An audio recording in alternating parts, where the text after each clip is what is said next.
winter has come to Ranthambore National Park in the North Indian state of Rajasthan.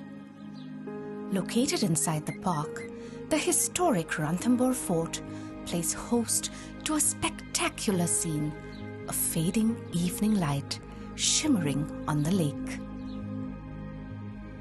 It's been another productive day for the wildlife that call this deciduous forest home.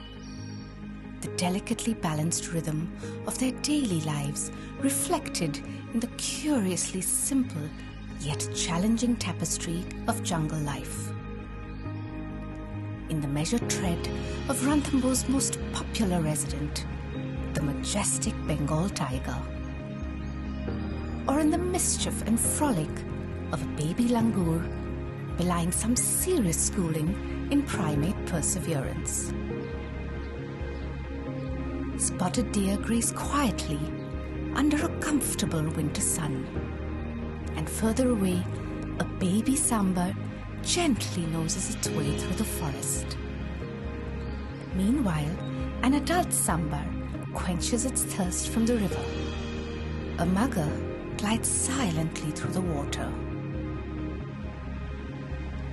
A group of vultures, key players in maintaining the health and hygiene of this landscape, gather round fresh carrion.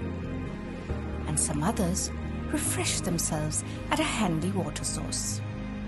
An egret contemplates this ancient landscape, preening while balancing effortlessly on one leg. And a cormorant tries out its wings, the ritual following a diving spree for fish. Above the water, one's eyes are drawn to the inviting aquamarine of a watchful kingfisher. Ranthambore's wildlife contributes in myriad ways to the overall health of this vast ecosystem that also sustains the lives and livelihood of the people who call Ranthambore home. Once the playground of Jaipur royalty, the park today plays a pivotal role in wildlife conservation, drawing scientists, wildlife enthusiasts, and globetrotters alike.